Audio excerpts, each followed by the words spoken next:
99 2000 et vos SMS 06 92 70 2000. Les réseaux sociaux ont-ils joué un rôle important dans le mouvement des Gilets jaunes? Faites-vous partie de ces personnes qui ont partagé des informations sur vos pages? Est-ce que vous savez faire la différence entre la vraie et la fausse info? Jusqu'où les limites et surtout où se situe le danger? Avec nous pour en parler, Laura Philippon, journaliste à Réunion La Première. Bonjour Laura. Bonjour Claude, bonjour Quel plaisir de vous avoir en studio avec nous. On attend Suleiman Omarji, c'est le spécialiste de l'économie numérique. Il est pris dans les embouteillages. Donc, son éclairage est aussi important, son décryptage sur ces fake news. Et puis, nous avons Martine Nouri, gilet jaune au téléphone. Bonjour Martine Nouri. Bonjour Claude, bonjour tout le monde. Merci d'être avec nous.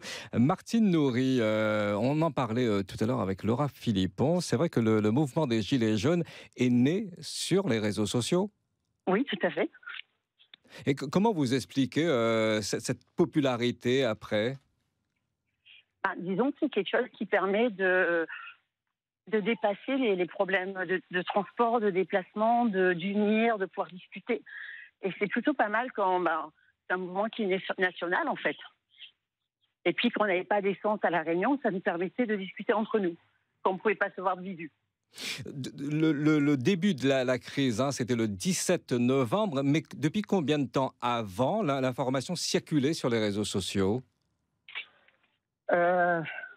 Au moins un mois. Un mois avant? Oui, tout à fait, ouais. Non. Il y avait déjà des appels pour prévenir, voilà, il y a ça comme difficulté. Il faudrait qu'on se réunisse, il faudrait faire quelque chose. Laura Philippe, on parlait de cette pétition qui circulait depuis quelque temps avant le début du lancement de la crise le 17 novembre. 1 million, c'est ça? Oui, c'est presque un record en fait. Et c'était une pétition avec 1 million de signatures contre la hausse des prix du carburant qui a été donc mise en ligne et reprise ensuite par le mouvement des Gilets jaunes. Et ce mouvement, oui, il est vraiment né sur les réseaux sociaux et notamment sur Facebook, puisque ce qui s'est passé, et peut-être Martine Nouri pourra confirmer aussi, mais c'est-à-dire qu'il y a eu des créations de pages, de groupes Gilets jaunes un peu partout en France. Donc ça a été très géographique aussi, y compris donc à La Réunion. Et le mouvement est vraiment né là, puisqu'il y a eu des échanges de chacun partageait son quotidien, ses difficultés, ses revendications. Il y avait une liberté de parole sur ces pages et beaucoup se sont reconnus en fin de compte dans toutes ces revendications sur les pages des Gilets jaunes. Martine Nouri, vous confirmez? Ah oui, tout à fait. C'est vrai que là, si on regarde le paysage Facebook, on serait déjà sur La Réunion, il y a énormément de pages parce que les gens se réunissent sur des problématiques particulières, comme le référendum d'initiative citoyenne, ou bien par zone géographique ou par affinité. Donc c'est vrai qu'il y a énormément d'activités Facebook autour des Gilets jaunes. Alors, on a entendu parler de ces fake news, deux circulés notamment concernant le département de La Réunion. Avec ces deux blocages, il y a eu Laura Philippon et Martine Nouri, vous êtes au courant également, donc qui circulaient sur les messageries. C'est ce blocage avec ces 300 barrages. Il y en a eu un pour ce lundi 10 décembre où on parlait d'un blocage, qu'on allait arrêter l'économie. Ça fait partie des fake news, Laura Philippon? Oui, ça fait partie des rumeurs et des messages qui sont très compliqués à identifier, notamment sur ce blocage total qui était annoncé pour le 10 décembre, pour lundi. Et ce message, on n'a pas réussi à identifier d'où il venait. Et les Gilets jaunes ici à La Réunion nous ont expliqué qu'il n'émanait pas d'eux, que ça venait pas. Martine Nouri, vous pourrez le confirmer, on en avait parlé. Effectivement, ça ne venait pas de La Réunion. Martine Nouri. Oui, effectivement, ça ne venait pas des Gilets jaunes d'ici. C'est que nous, on a émis une hypothèse.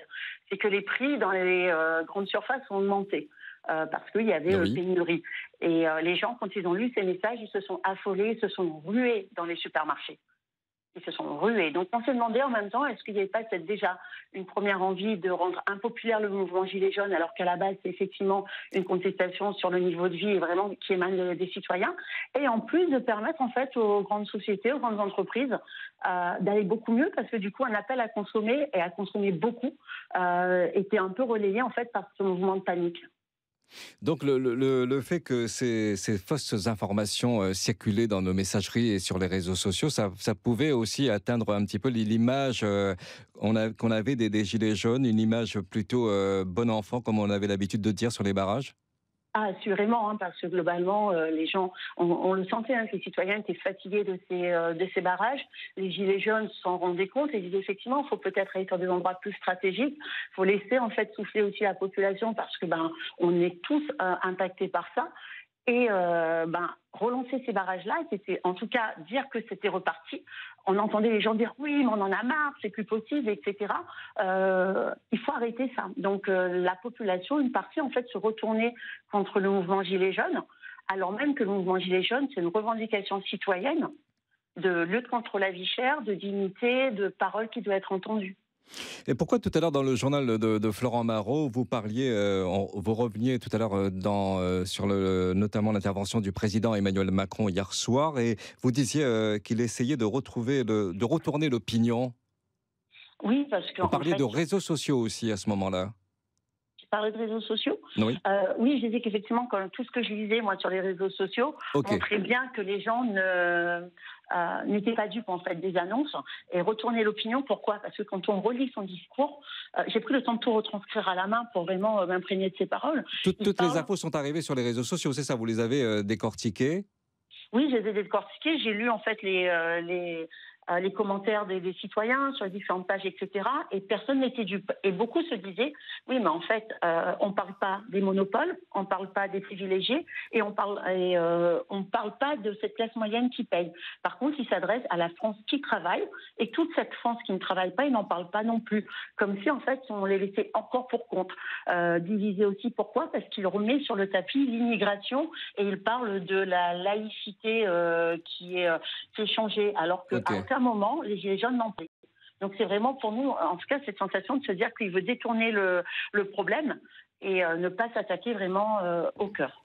Le standard de la première, puisqu'il est question des réseaux sociaux et de ce mouvement des Gilets jaunes, nous en parlons au 02 62 99 2000. Et dites-nous si vous faites partie de ces personnes qui ont partagé des informations sur vos pages, si vous savez faire la différence entre la vraie et la fausse info. Et Laura Philippon, au service Internet, est-ce qu'il y avait par exemple de fausses infos qui circulaient sur notre page ? Alors, sur notre page, non, puisque justement notre travail c'est de vérifier l'information, de faire en sorte que l'information qu'on vous donne c'est la bonne, et c'est ça aussi qui fait le professionnalisme de notre antenne, de notre média.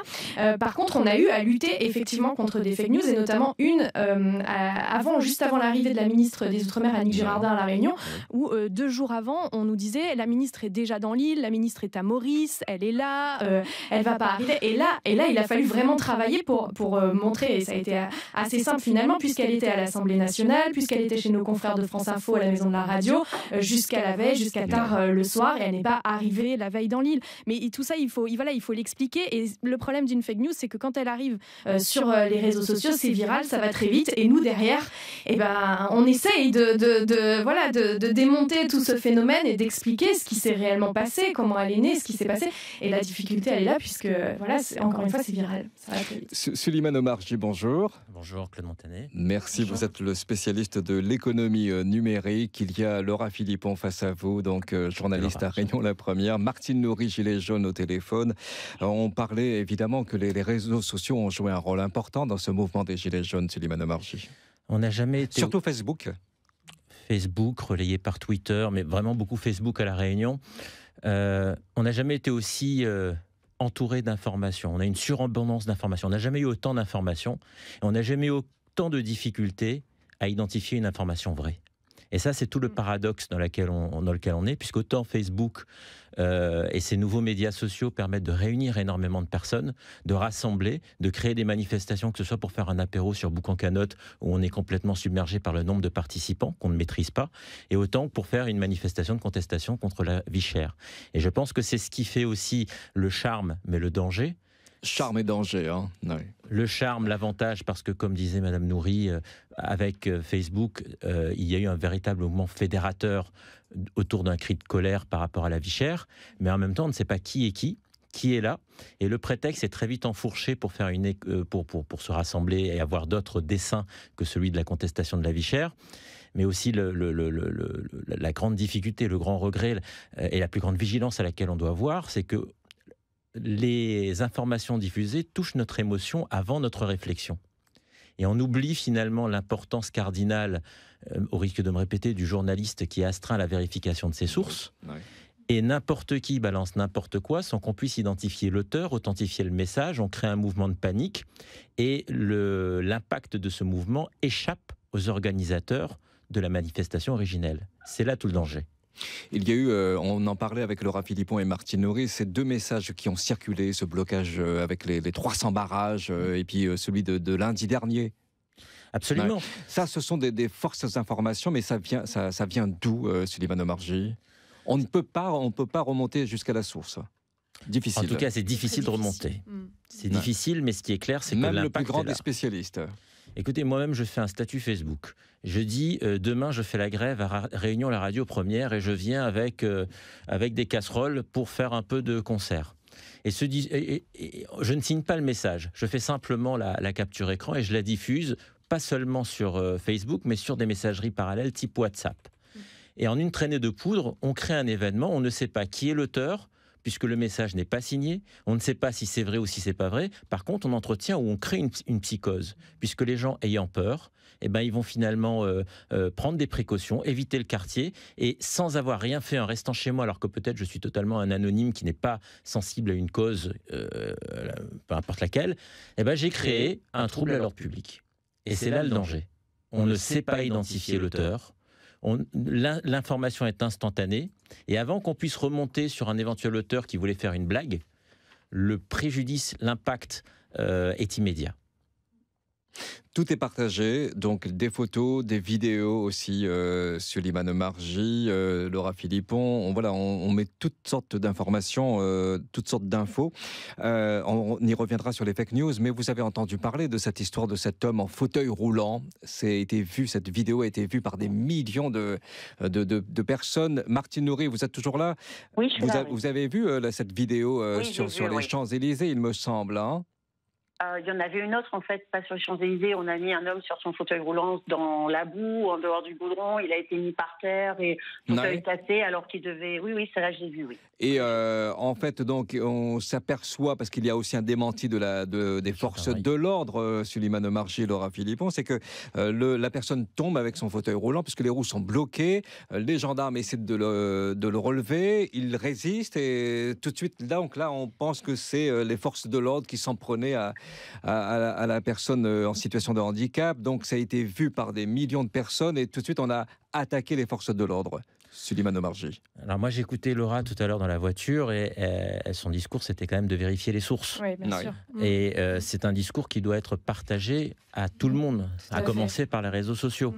Et aujourd'hui, les forces de l'ordre ont communiqué sur les réseaux sociaux pour remettre la scène dans le contexte, redonner des éléments. Mais c'est arrivé bien après. Et c'est le problème. C'est tout le problème, à chaque fois. C'est tout le problème. Mais aussi, ce qui se passe aussi, c'est que là, sur le mouvement des Gilets jaunes en particulier, il y a eu beaucoup de Facebook Live faits par des manifestants, faits dans certains contextes. Et tout ça, si c'est pas décrypté, si c'est pas reposé dans un cadre par des journalistes, c'est très compliqué de savoir ce qui s'est vraiment passé, quelle a été la scène. Il y a des messages qui sont véhiculés qu'on ne maîtrise pas, puisque c'est monsieur et madame tout le monde qui aujourd'hui fait un Facebook Live, déclenche quelque chose dans une manifestation. Et là, c'est aussi, typiquement, la vidéo, c'est ça qui s'est passé aussi. On n'avait ni l'avant, ni l'après, ni le commentaire qui doit accompagner ce genre de... Ou parfois, on a un commentaire, mais qui est orienté. Voilà, totalement. Je suis d'accord avec ce que vous dites, on ne donne pas les éléments de contexte, ou on travestit le contexte dans une orientation, dans un sens bien indiqué.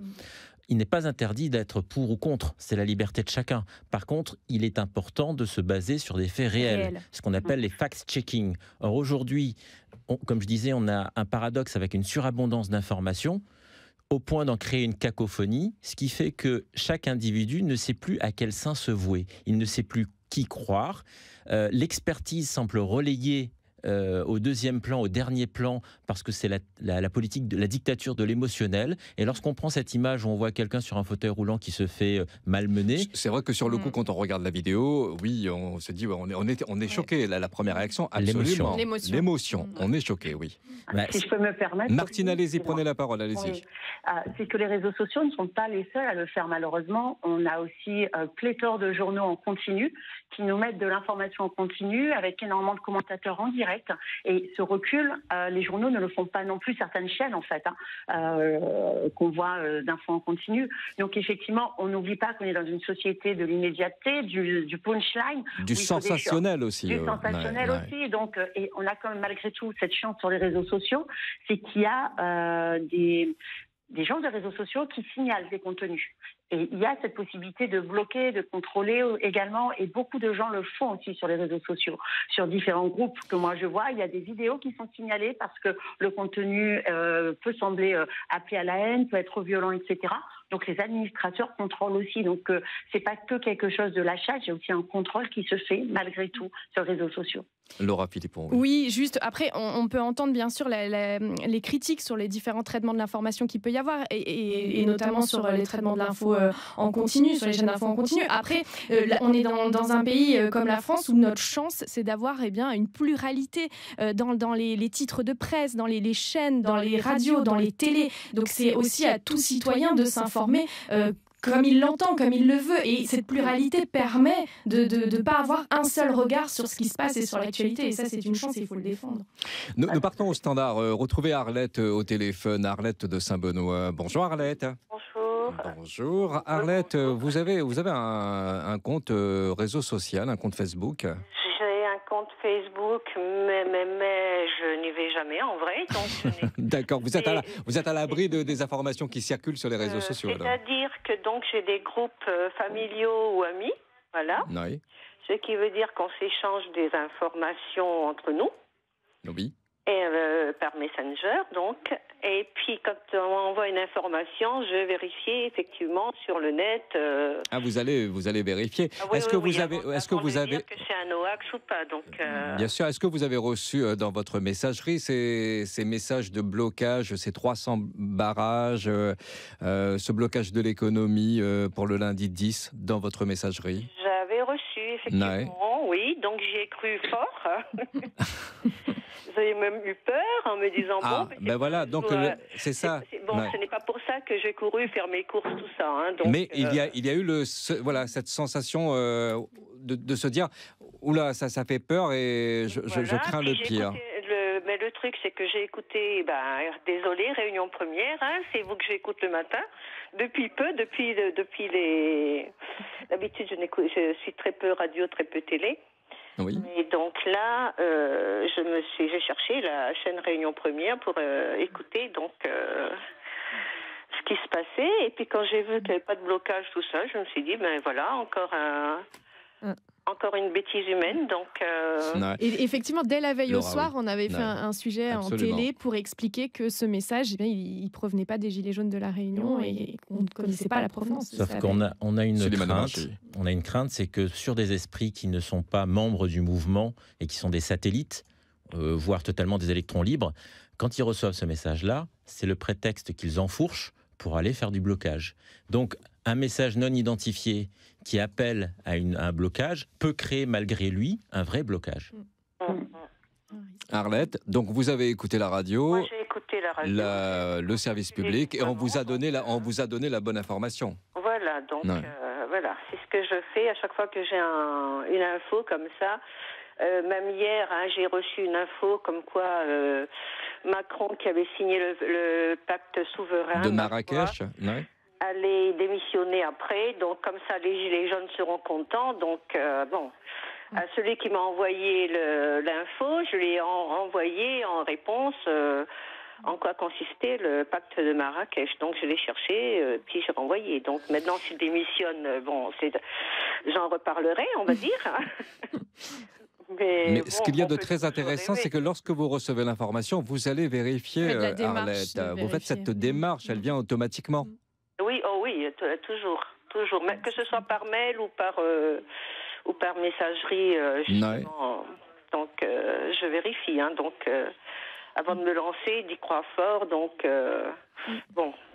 parfois, il y a certaines précautions à prendre, ça c'est vrai. Donc, 10 décembre, ok, on va voir ce qui se passe, mais tant que c'est pas arrivé, donc, non. Suleiman Omarjee, c'est vraiment la bonne démarche, c'est ça. On reçoit une info. Moi, je suis très heureux d'entendre avant de la Arlette distribuer, la partager. Ouais. Je suis très heureux d'entendre Arlette nous dire qu'elle va vérifier l'information avant de la relayer ou de la partager. Souvent, on veut partager pour dire je suis celui qui a la primeur, la fraîcheur de l'information et je la repartage sans avoir le réflexe de le vérifier. Là, j'entends un discours qui est prudent et vigilant que je félicite et j'en profite pour rappeler qu'il y a un très bon outil mis en place par Le Monde qui s'appelle Décodex, qui bien entendu intervient un peu après, puisqu'il faut prendre le temps de vérifier l'information. Donc la vérification, le fact-checking survient toujours un temps un peu plus tard. Mais qui permet aussi de déverrouiller certains mensonges. Et je rebondis sur ce que disait Leroy Philippot tout à l'heure. Le pluralisme, c'est quand même l'apanage de la démocratie. Oui, certains médias peuvent être de telle ou telle tendance, mais il n'empêche que on a aujourd'hui le choix dans notre société française. Si un média ne nous correspond pas, on va écouter un autre média. Et les journalistes, que ce soit Réunion Première ou autre, ont cette obligation de vérification des sources que le public ne croit peut-être un peu moins. Il se dit les médias sont corrompus ou sont acquis à des capitaux. Même si on croit ça, on peut aller chez Mediapart à la limite, parce que Mediapart ou autres, ils disent seuls nos clients ont le droit de nous acheter. Mais peu importe, Libération, peu importe, quels que soient les médias, mais on a le choix, on a ce pluralisme qui fait que si on n'est pas satisfait d'une grille éditoriale, on peut avoir une autre grille éditoriale qui correspond plus à nos tendances. Alors que sur Facebook, sur les médias sociaux, c'est pas un média au sens journalistique du terme, c'est un support de communication. Exactement. Mais ça n'est pas astreint à une obligation de vérification des sources, parce que la responsabilité de Facebook n'est pas systématiquement engagée en tant qu'éditeur de contenu, comme les Réunions Premières. Martine, avec nous, Martine Noury, Gilets jaunes, on reçoit des messages d'auditeurs qui nous signalent, en fait, quand on entend parler des fake news, de ces intox, c'est dommage, parce que ça gâche un peu le mouvement des Gilets jaunes. On vous fait remonter l'information également, Martine. Ah oui, mais tout à fait, on en a conscience. On a conscience qu'effectivement, ces intox nuisent au mouvement et en tout cas nuisent à l'esprit Gilets jaunes.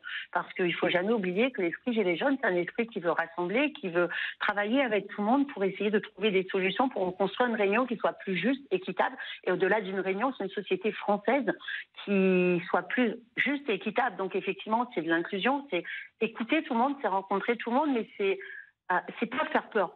C'est pas un mouvement qui a envie de faire peur aux gens. C'est un mouvement qui a envie de construire sur un avenir qui soit plus radieux, en fait. Et la peur ne sert qu'à diviser. Et les Gilets jaunes en sont conscients. Et les Gilets jaunes sont souvent les premiers à dire « mais ça ne vient pas de nous, faites attention, on n'est pas là-dedans ». Ouais, mais vous passez votre temps, en fait, à démentir telle ou telle information aussi, quelque part, Martine Noury. Il y a du démenti, il y a aussi la construction, parce que vous voyez qui émerge sur différentes pages aussi, de la construction, des propositions. Donc il y a un moment où plus on va démentir quelque chose, plus cette idée, elle va être dans la tête. On vous dit ne pensez pas à une girafe, là tout de suite dans votre tête vous avez une girafe. Donc au bout d'un moment, on va aussi changer de paradigme et on va se dire, on va construire, on va proposer autre chose.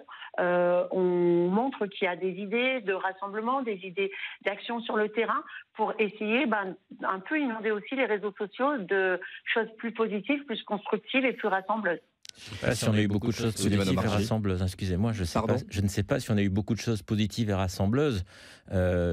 Sur les réseaux sociaux, c'est un sujet qui déchaîne les passions. Il y a eu énormément de réactions à travers des statuts Facebook et des commentaires, des contre-commentaires, des observations.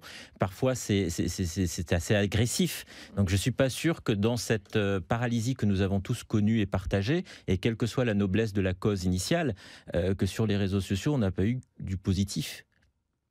Martine ? Oui, il n'y a pas eu que du positif, on en est conscient. Mais je pense que là, si vous parcourez les différentes pages Gilets jaunes de la Réunion, même des pages de personnes qui en font partie, on voit, OK, il faut qu'on se rassemble, il faut qu'on construise. Ce qu'on cherche, c'est quand même travailler sur une société qui soit plus juste. Beaucoup de choses autour actuellement du référendum législatif citoyen, parce que beaucoup de gens se disent, mais c'est peut-être une des solutions les plus pragmatiques et les plus immédiates pour que le citoyen puisse avoir de la parole. Donc, il y a eu un moment, effectivement, il y a eu de la colère, il y a eu du déchaînement, mais ce moment, je pense qu'en grande partie, il est passé et qu'il y a un moment d'apaisement, de construction qui arrive. Beaucoup plus. Oui, Laura Philippon. Oui, ce que je trouve aussi intéressant dans ce mouvement des Gilets jaunes et puis le rapport aux réseaux sociaux, c'est qu'on l'a dit, il est né sur les réseaux sociaux, via Facebook essentiellement, mais aussi ça a été toutes ces formations de pages, de groupes Gilets jaunes, et il y a eu un nombre de publications, de succès de ces publications assez impressionnant. En fait, ça a été vraiment tout ce qui est aujourd'hui partagé sur les Gilets jaunes font des vues et des nombres assez incroyables. Et c'est aussi dû à Facebook et à l'algorithme. Et ça, je pense que c'est aussi important de le souligner parce que maintenant, avec le nouvel algorithme Facebook, les pages Gilets jaunes, elles sont beaucoup plus vues, elles remontent plus, les groupes remontent plus dans les fils d'actualité, d'où aussi ce phénomène un peu ça fait monter la mayonnaise à un moment donné. Quoi. Mais est-ce qu'on peut dire Est-ce qu'on peut dire que parce qu'une page est abondamment vue, qu'elle remporte l'adhésion de la population? Non, pas forcément, évidemment. Pour sortir des Gilets jaunes, si je prends l'exemple d'un chanteur, Claude Montanet me parlait de Maître Gims dans un article passionnant qu'il m'a transmis. Merci Sulimana, surtout moi, oui, bien sûr. Les goûts musicaux. Donc, est-ce que parce que Maître Gims est le plus vu ou le plus écouté, ça veut dire que c'est le chanteur le plus aimé en France? Donc c'est très, c'est très trompeur. C'est pas parce que c'est vu, oui, c'est populaire, oui, ça ne veut pas dire que c'est un indicateur d'adhésion. Une info qui est vraie, vérifiée. Donc hier soir, c'est plus de 21 millions de personnes qui ont regardé l'allocution d'Emmanuel Macron. Donc ça, c'est vérifié, c'est véridique, 21 millions de Français. Arlette, vous êtes toujours là ? Oui, mais j'ai dormi, je ne faisais pas partie du 21 millions. Écoutez, autre chose à rajouter, Arlette, sur les Gilets jaunes ? Oui, écoutez, moi je roulais je n'étais pas au barrage, si ce n'est que pour attendre dans la queue pour passer. Mais j'avais mon gilet jaune sur le tableau de bord, parce que j'étais pour leur mouvement. J'ai commencé à m'éloigner un petit peu, on va dire, lors des violences. Donc voilà. J'ai failli assister à une bagarre sur un barrage entre un gilet jaune et un passant. Donc ça ne m'a pas vraiment plu. Donc, puis j'ai traversé des barrages à pied aussi parce que ça facilitait quand même les choses. On reprend la marche. Donc quelque part c'était bien. Mais bon, j'étais pour leurs revendications. Moi je suis retraitée. J'ai vécu longtemps en métropole. J'arrive, il y aura un an le 31 décembre que je suis à La Réunion. Et effectivement, moi je trouve les prix affreux. Donc, en tant que retraitée, sans avoir droit à l'APL, à toutes les aides, ma foi, que réclament les Gilets jaunes. Mais je vois quand même autour de moi, j'ai beaucoup d'amis qui ont beaucoup de mal à finir les fins de mois, et même moi en tant que retraitée, donc j'ai beaucoup de mal aussi à finir les fins de mois. Et je disais même, avant même que le mouvement de Gilets jaunes ne se forme, je disais déjà, je vais porter plainte contre le Trésor public pour harcèlement fiscal. D'accord. Donc, c'est énorme tout ce qu'on paye, on va dire. Et puis, je pensais même reprendre un boulot pour éventuellement pallier, ma foi, au déficit. Mais on m'a signalé que oui, mais si tu prends un boulot, et j'ai des amis qui l'ont fait et qui se sont retrouvés dans la tranche supérieure et qui, avec leur boulot de retraité, payaient encore pour la retraite. Alors qu'ils étaient déjà retraités, donc du coup ils ont arrêté parce qu'ils avaient passé une tranche et puis. Arlette, donc ces combats menés contre la vie chère pour les retraités, entre autres, pour vous ça a vraiment du sens. Merci Arlette d'avoir été avec nous sur La Première. Je vous en prie, merci à vous de m'avoir accepté sur votre chaîne. Réunion La Première, merci à vous. Merci. Martine Nourry, on va continuer nous jusqu'à 14h. Je vous laisse à vos occupations. Vous allez faire quoi d'ailleurs ? Est-ce que vous allez reprendre la route ? Est-ce que vous allez reprendre les combats ? Qu'est-ce que vous allez faire, Martine Nourry, demain ?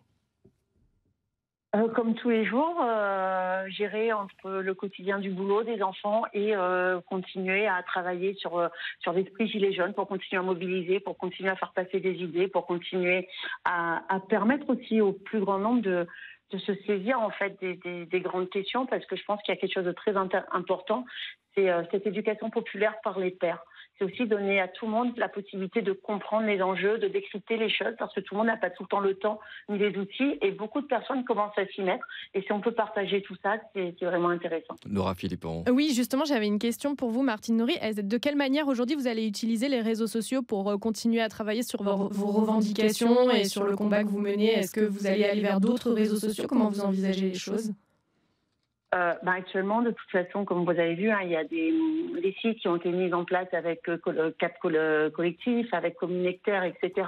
Donc, il y a différents outils qui sont étudiés par différents groupes pour se dire comment est-ce que ce numérique, comment cet outil peut être au service d'une vraie participation citoyenne, avec de la transparence, avec de l'interactivité, avec le temps de travailler sur du fond. Donc, il y a plein de choses qui se font actuellement, qui se pensent et qui vont être à jour au fur et à mesure par les différentes personnes qui travaillent dessus. Si je peux me permettre une question. Bien sûr, Souleymane Omarchi, oui. En fait, sur Internet, on est tous anonymes. On ne sait pas quel est l'état de nos droits civiques et on ne sait pas si on est légitime à s'exprimer. Donc, ma question, c'est, ok, c'est un outil qui peut être un indicateur, peut-être des revendications, mais comment on peut s'assurer de la légitimité de chaque participant à partager une opinion? Alors, partager, je ne veux pas parler d'une censure. Vous avez quand même des gens qui sont privés de droits civiques. Vous pouvez aussi avoir des gens qui ont voté 2 ou 3 fois ou faire du brouillage d'urne. Et est-ce que finalement, le temps des élections n'était pas celui par lequel on pouvait garantir une certaine légitimité, une certaine sécurité au résultat des urnes, quelles que soient les revendications? Martine Nory, oui. Les élections, effectivement, vous voyez bien le taux d'abstention. Est-ce que les personnes qui sont élues sont vraiment légitimes au vu du nombre de participants? Vous parlez de privation de droits civiques. On a des élus qui ont connu des devoirs avec la justice et qui sont quand même malgré tout élus. Donc la légitimité, elle se pose pour tout le monde. Elle se pose sur, effectivement, il y a 18 mois, il y a eu des élections. Mais aujourd'hui, la situation, elle a changé. Il y a des choses qui sont mises en place où beaucoup de gens ne sont plus d'accord avec. Et c'est la question du référendum d'initiative citoyenne. C'est cette légitimité. Est-ce qu'on donne un chèque en blanc pour 5 ans et au bout de 5 ans, on rend compte, au fur et à mesure, on peut aussi revoir les choses parce que le cap qui est pris ne convient peut-être pas au plus grand nombre, etc. Donc cette question de légitimité, elle est au cœur des débats. Et effectivement, c'est quelque chose qu'il faut reconstruire, re-questionner ensemble. On reviendra après les titres de France Info. Il y a un sondage qui est paru. 54% des Français souhaitent que le mouvement des Gilets jaunes s'arrête après les annonces d'Emmanuel Macron. Martine Nory, juste un dernier mot là-dessus. Les sondages. Oui, non, mais voilà, c'est sur la page de France Info, 54% des Français souhaitent que le mouvement s'arrête. Voilà. À moins que les sondages mentent. À moins que les sondages mentent. Ouais. Après, il y a s'arrêter, il y a la mobilisation qui continue, il y a la réflexion qui continue. Voilà, il ne faut pas oublier que la mobilisation, elle prend beaucoup de formes et ce n'est pas uniquement que du blocage, même si le blocage, parfois, il peut être important pour mettre un rapport de force et pour dire, regardez, on existe, il n'y aurait pas eu de blocage, il n'y aurait peut-être pas eu cette situation exceptionnelle. Martine Nory, Gilets jaunes, merci beaucoup d'avoir été avec nous sur la première. À très bientôt. Le débat continue sur les Gilets jaunes et les réseaux sociaux qui ont joué un rôle important dans ce mouvement des Gilets jaunes. Nous en parlons avec Souleymane Omarchi, spécialiste de l'économie numérique, et Laura Philippon, journaliste à Réunion la Première. Il est 13h, les titres de France Info. Il va sans doute falloir creuser le déficit de manière temporaire. Déclaration ce matin de Richard Ferrand, le président de l'Assemblée nationale, après les annonces hier soir d'Emmanuel Macron. D'après la ministre du Travail, Muriel Pénicaud, la réponse aux Gilets jaunes va coûter 10 milliards d'euros. Facture qui va donc peser sur le budget 2019, qu'il va falloir revoir. Pour désamorcer la crise, le chef de l'État propose donc plusieurs mesures chocs, notamment une centaine d'euros en plus pour les salariés payés au SMIC. Réaction mitigée, certains gilets jaunes restent déterminés à poursuivre la mobilisation, d'autres, au contraire, appellent à une trêve désormais. Eux estiment qu'ils ne sont pas écoutés par Emmanuel Macron. Les lycéens poursuivent la mobilisation. Les syndicats appellent à une journée noire ce mardi, des blocages et des manifestations pour protester contre les réformes. Les établissements redoutent de nouveaux incidents. Le Brésil va se retirer du pacte de l'ONU sur les migrations, texte qui vient tout juste d'être signé lors d'un forum à Marrakech. Marrakech. Dès sa prise de fonction, le nouveau président d'extrême droite, Jair Bolsonaro, va désengager le Brésil de ce texte dans la lignée des États-Unis de Donald Trump qui ne font pas partie des signataires. Et puis de plus en plus de contamination à la salmonelle au rayon charcuterie, une bactérie présente notamment dans les rillettes ou les saucissons provoque des gastro-entérites, 2500 l'an dernier. Les contaminations sont en train d'exploser, c'est ce que révèle l'Institut Pasteur qui ignore pourquoi cette salmonelle prolifère. France Info.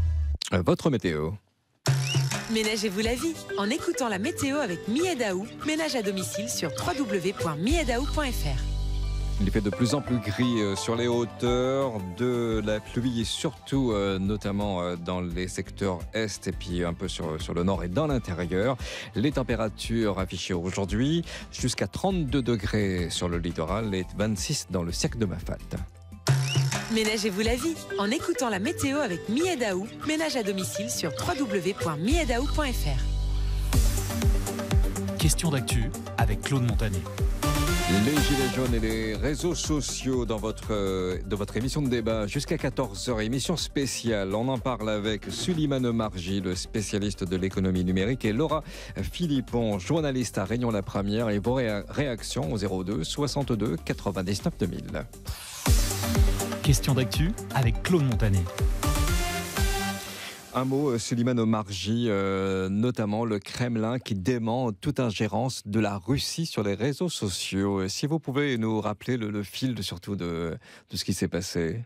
Alors d'abord, j'ai une annonce à faire. Allez-y. J'aimerais quand même, mais c'est confidentiel. C'est confidentiel, d'accord. Je voudrais vous dire que l'empereur Palpatine... Je peux enregistrer ? Oui, mais ça reste entre nous.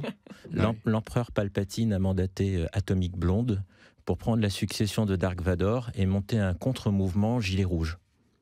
C'est exclusif, partagé avant que l'information ne disparaisse. Donc je partage en un clic. Non, on vérifie avant, on vérifie. Oui, je vais vérifier, d'accord. Mais je l'ai dit sur Réunion Première, donc tout le monde va me croire. Oui, mais comme c'est Suleiman Marji et qu'on se connaît, donc l'info, elle est vraie pour moi. Oui, mais je ne vais pas signer l'info. Ok. Ah. Voilà. Non, mais par contre, c'est parce que je ne veux pas avoir de problème. Parce qu'en fait, le KGB me surveille. Ouais. Bon, voilà. Je viens de vous faire une petite fake news. On a bien compris, oui. Ouais. Je la signe pas et je la diffuse. Ce qui manque aujourd'hui, c'est un peu d'esprit critique. Ce qui me chagrine aujourd'hui, c'est qu'on décrédibilise le travail journalistique et qu'on ne va pas chercher dans les livres ou dans les théories économiques la réalité des faits. Et s'agissant de cette histoire avec le Kremlin, pour revenir à votre question, il y a aussi la communication politique, qui est là où l'esprit critique, je pense, intervient, c'est la position officielle du Kremlin. Mais ça ne veut pas dire que derrière, il n'y a peut-être pas eu des luttes un peu plus officieuses. Ce n'est pas une fake news de se dire que les États s'observent, et on sait aussi que lors des campagnes présidentielles, notamment en France, il y a, alors je ne sais pas si c'est une rumeur, mais en tout cas cette indication que les Russes ont un peu trollé, c'est-à-dire diffuser abondamment un certain nombre de fausses informations pour aussi influer l'opinion politique. On sait que, s'agissant de fausses infos avec des photos de manifestants blessés, on les a vus aussi parfois circuler sur Facebook. Exactement, et comme on n'est pas capable d'attribuer une identification à un auteur à tel ou tel contenu, eh ben ça peut très bien être quelqu'un, les Chinois du KGB, du FBI. Là, il y a vraiment, il faut être très prudent avant de pouvoir affirmer qu'un État a eu une interaction. Par contre, ce qu'on sait, c'est que dans le cadre de l'élection du président Trump, une agence qui s'appelle Cambridge Analytica a obtenu de Facebook un certain nombre de profils qu'ils ont travaillés en vue de pouvoir influer sur les élections. Si cette affaire qui met à jour une problématique de données personnelles sur le réseau Facebook a eu lieu, on peut très bien s'imaginer qu'un autre État, qui peut être la Russie ou un autre, utilise les mêmes techniques pour influencer les opinions publiques ou les élections d'autres pays. Maintenant, des preuves, c'est autre chose. Ouais. Laura Philippon, avant de partir au standard. Oui, là, c'est effectivement ça, c'est un soupçon d'ingérence étrangère. Il y a donc une enquête qui a été ouverte. Ce qui a été constaté, c'était qu'il y avait des comptes ouverts récemment, juste avant le mouvement des Gilets jaunes, 2 semaines avant, et puis qui relayaient donc des messages des centaines de fois via ces pages des Gilets jaunes. Donc c'est un peu ça. Il y a aussi eu des comptes Twitter qui avaient des profils assez étranges. Donc les soupçons sont partis de là. Maintenant, il y a une enquête qui est ouverte. Et effectivement, Après, il faut rester vigilant à ça. Mais dans la même lignée, j'ai vu fleurir il y a à peine 10 jours un statut qui disait que le Conseil des droits de l'homme de Genève désavouait la politique française avec la manière dont on traitait les gilets jaunes. Alors quand j'ai vu ça a été repris sur un statut et du coup ça fait chic parce qu'on a l'impression de dire un truc juridique, mais c'est pas moi qui le dis, c'est le Conseil des droits de l'homme de Genève. Moi j'en ai jamais entendu parler. J'ai regardé, je sais qu'il y a la Commission des droits de l'homme pour les Nations Unies, il y a la Convention, la Cour européenne des droits de l'homme. Du coup, j'ai regardé, j'ai vu que c'était un blog édité par l'Alliance togolaise des droits de l'homme qui avait mis ce truc-là et qui était apparu il y a 8 heures. Et ça a fait boule de neige en même pas 24 heures, même pas 8 heures, où tout le monde a dit le Conseil des droits de l'homme le dit, donc ce qui se passe en France est pas vrai. De la même manière, là, le dernier, c'est Emmanuel Macron a fait venir l'armée européenne pour combattre les manifestants. Pourquoi ? Parce qu'il y avait un petit emblème de l'Union européenne sur un des chars. On a Marie-France de Saint-Pierre au téléphone. Bonjour Marie-France. Bonjour. Bonjour. Je voulais poser une question, s'il vous plaît. Bien sûr, allez-y. Oui. Est-ce que on peut trouver... Baissez la radio, s'il vous plaît. Apparemment, vous n'avez pas la... c'est la radio. Oui, c'est la radio. Oui, non. Vous cherchez un autre... D'après ce que j'ai compris, oui. Non, absolument pas. Je suis désolé. Vous n'aviez pas la bonne information. Vous n'aviez pas la bonne information, Marie-France. Merci à vous. Merci, ça arrive, on est en direct. Oui, sur l'info donc qui avait circulé, comme quoi la Russie serait derrière, etc. Mais ça, c'est parti. Tout le monde a reçu cette information, Souleymane Omarjee, mais il a fallu du temps pour se dire, oui, ok, c'est pas vrai. Oui, parce que. Non. Oui. Après, il y a effectivement eu des soupçons d'ingérence étrangère et il y a effectivement eu une enquête qui est ouverte. Donc voilà, maintenant il faut laisser le travail se faire. C'est des soupçons. Après, je rebondis sur ce qu'a dit Souleymane tout à l'heure, mais c'est vrai qu'au final, démonter une fake news, c'est très simple. En quelques clics, là, vous l'avez fait sur l'information de la fake news, fausse information que vous donniez tout à l'heure. Ça peut être très rapide. Et puis je pense qu'il faut aussi sensibiliser les jeunes, et c'est dès le plus jeune âge, même dans les écoles, qu'il y a un travail à faire, de dire voilà, tout ce que vous trouvez sur les réseaux sociaux, sur Internet, ne le prenez pas pour argent comptant, et justement allez vérifier, parce que très rapidement on trouve que les profils sont obscurs, on trouve que les sites Internet soit ils hébergent des drôles d'informations, soit c'est assez rapide de faire le tri dans tout ce qu'on trouve, mais encore faut-il vouloir le faire. Être vigilant, parce que même la rédaction de ce fameux Conseil des droits de l'homme, si on se base sur des droits de l'homme, on a une rédaction beaucoup plus juridique, un raisonnement qui s'appuie sur des textes et qui montre que le texte n'est pas respecté par tel ou tel comportement, alors que là, c'était véritablement une tribune à charge. Donc, si on est un petit peu lucide, on se dit c'est quand même un peu trop gros, c'est véritablement partial. Surtout dans le contexte. Voilà. Oui, Patrick est avec nous, Patrick de Saint-Paul. Bonjour Patrick. Oui, bonjour. Bonjour. J'étais un des premiers à soulever le problème des fake news lors d'une intervention. Je crois que c'était avec Jackie, mais... Et ça concernait quoi ? C'était sur quoi exactement ? Alors, les fake news, c'est qu'il y en a eu pas mal. Oui. Et je disais qu'il existait effectivement des moyens de vérifier, et j'avais cité un site d'un journal, parce qu'en fait certains journaux, en ligne ou pas d'ailleurs, ont créé des cellules pour étudier les fake news, et souvent ces journaux travaillent de concert avec Facebook, ce qui n'a pas été dit aujourd'hui. Donc le journal que j'avais cité, c'était 20 minutes.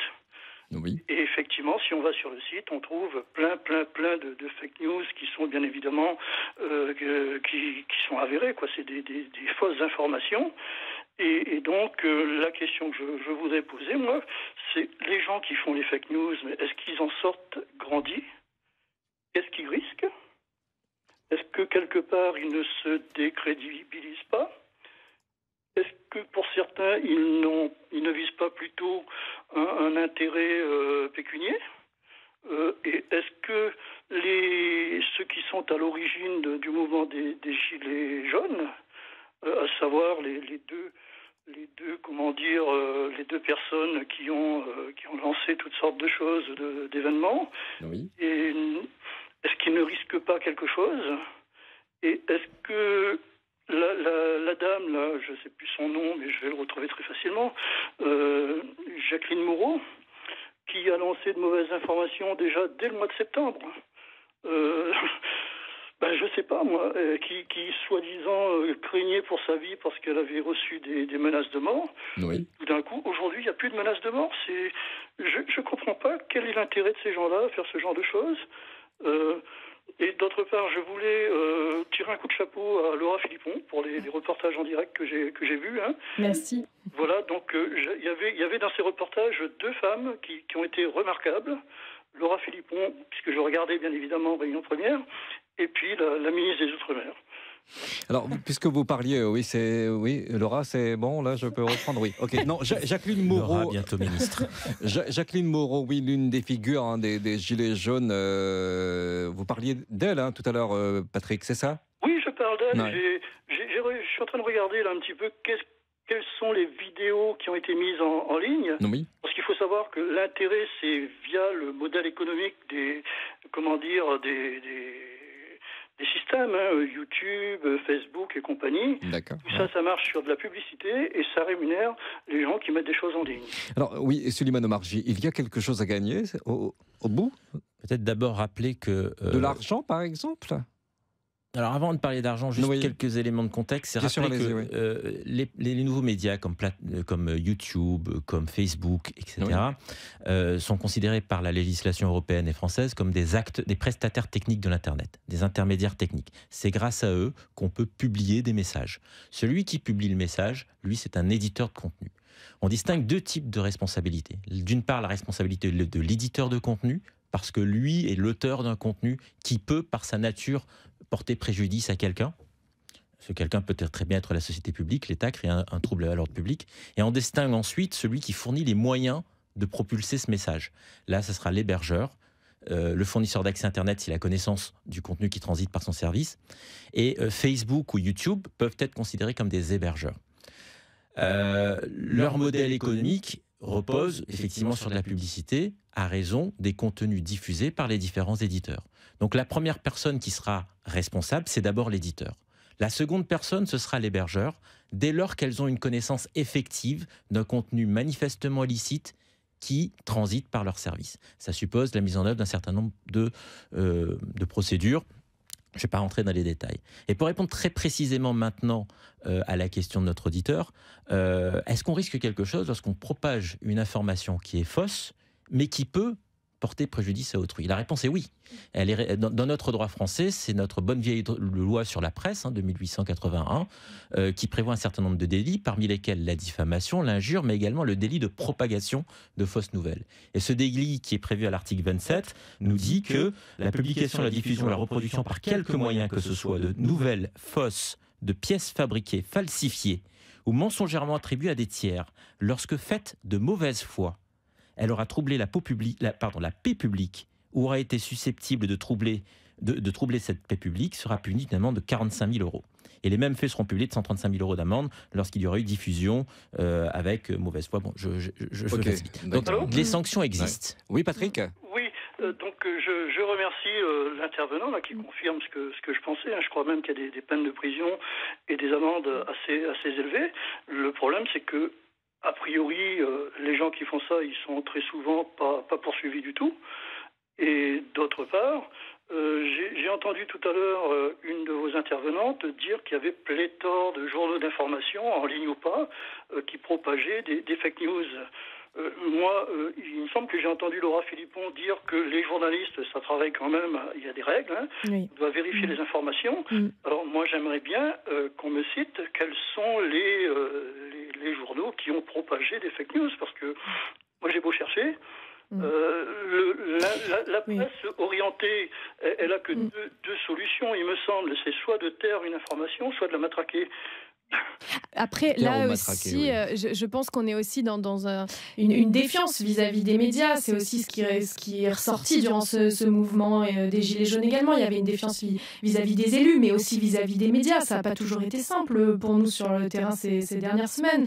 Voilà, on sentait que parfois on n'était pas les bienvenus. Parfois on avait besoin de nous pour véhiculer, faire passer un message. Et puis d'autres fois on n'était pas les bienvenus. Donc il y a cette défiance aussi. Mais c'est il faut qu'il y ait a un respect. Et encore une fois, la presse est la garante de la démocratie, donc il faut qu'il y ait un respect de la presse. Et nous, de notre côté, on essaie de faire le travail le plus juste possible. Je rebondis juste sur le message de Yann sur notre page Facebook Réunion la Première, qui disait qu'il trouvait que l'ITV avec Martine Nourry était plutôt dirigée, que mes questions étaient dirigées. Donc Yann nous dit que, notamment lorsqu'on a parlé de la personne handicapée avec son fauteuil roulant, eh bien, que j'avais dit que la source venait du ministère... Attendez s'il vous plaît, Patrick. Concernant la vidéo de l'homme handicapé malmené, donc Yann nous cite que, enfin, vous citez votre source, le ministère de l'Intérieur. Bravo. Et puis ensuite, il nous dit qu'il continuera de faire confiance en fait à tous ces médias disponibles, dont Facebook, car c'est de là que je trouve les plus pertinentes, les plus brutes, les plus internationales. Suleiman Omarjee.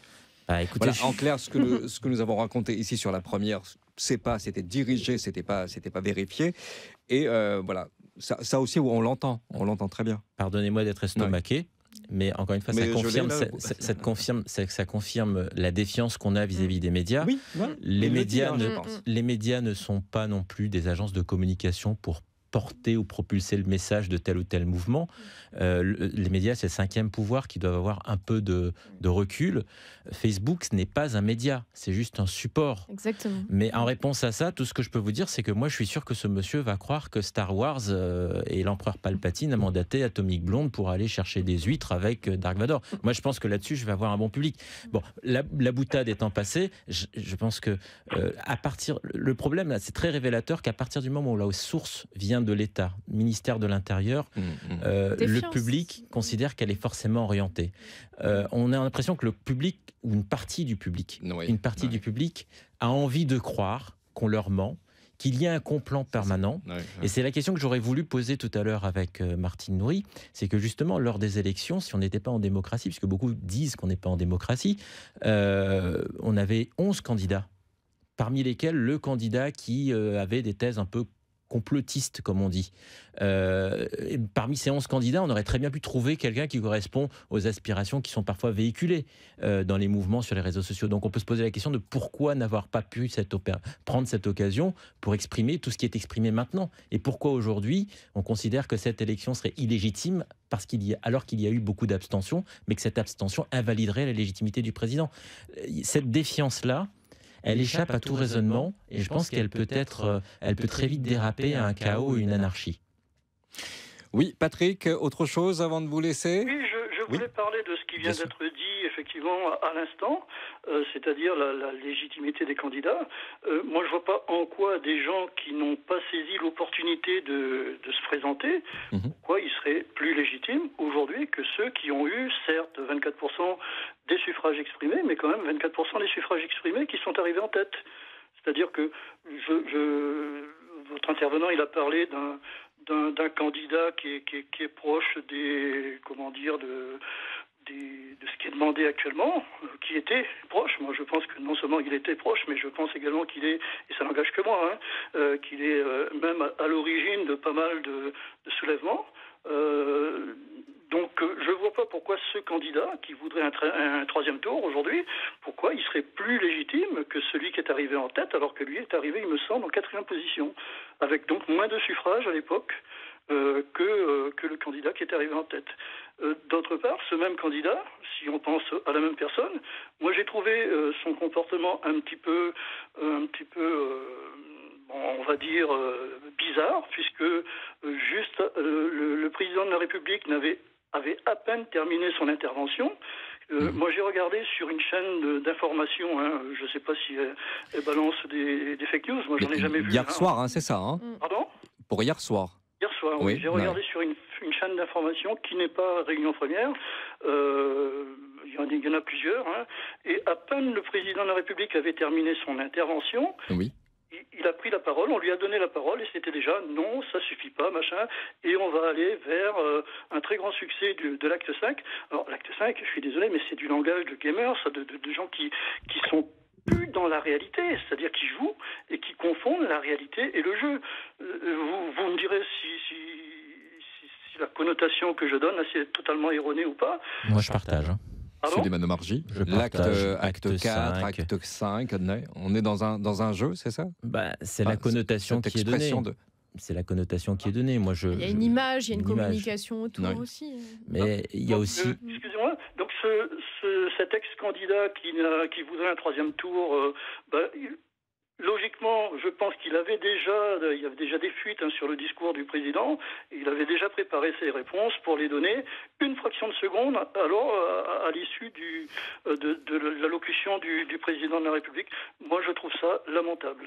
Moi, je ne vais pas refaire le jeu d'expression. Moi, ce que je veux dire surtout, c'est que la population française, les citoyens français, avaient un choix avec 11 candidats. Si on regarde d'autres pays, il n'y a pas une telle expression de la démocratie.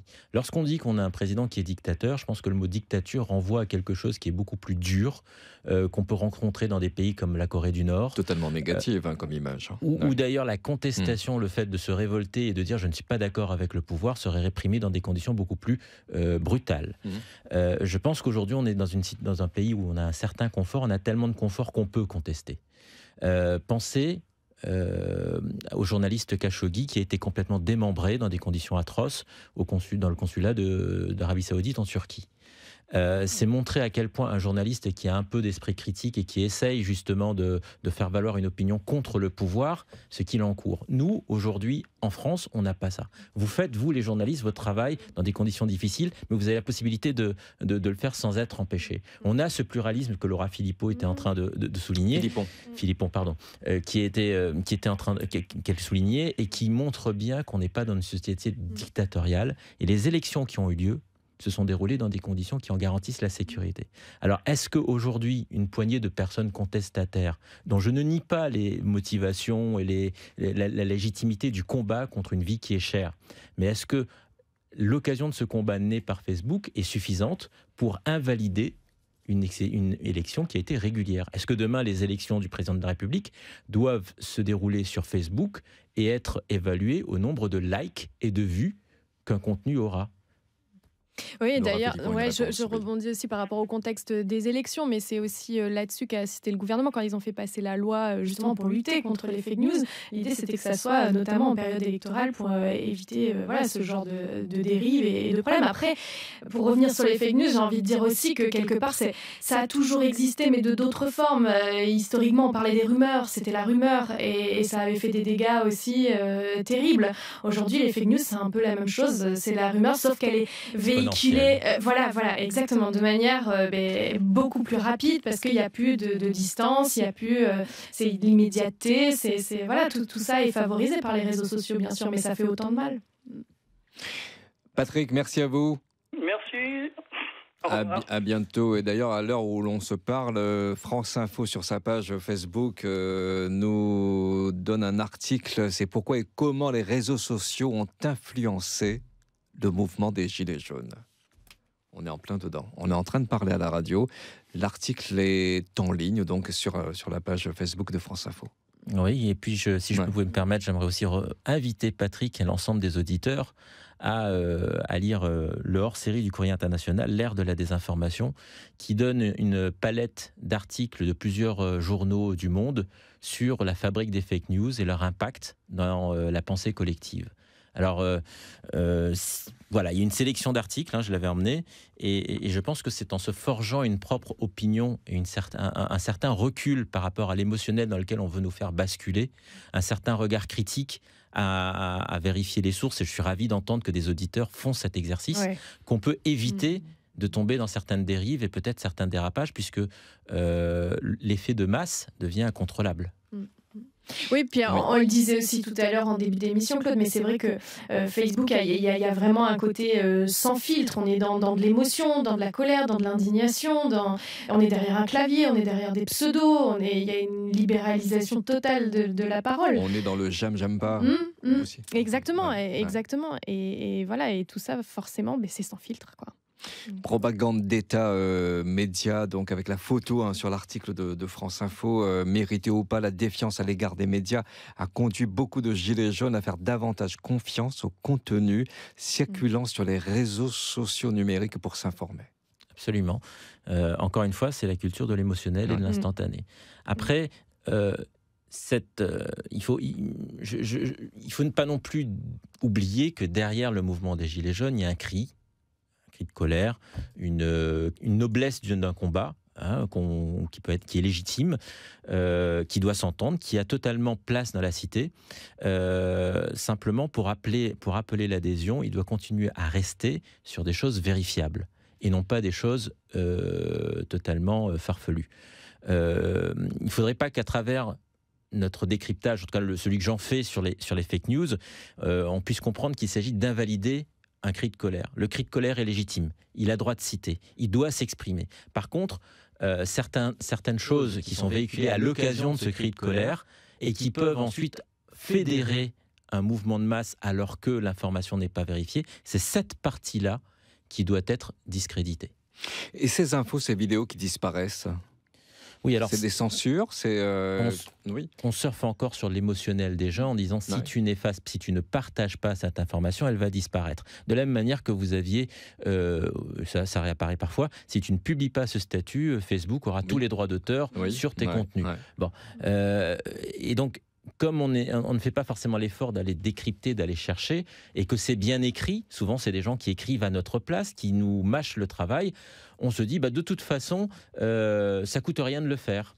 Et puis même si c'est pas vrai, même si ce contenu est faux, mais en même temps c'est vrai, donc je le repartage quand même. Et c'est là où il y a un glissement qui me semble dangereux, parce que d'une information totalement fausse, là on parvient peut-être à façonner une opinion publique.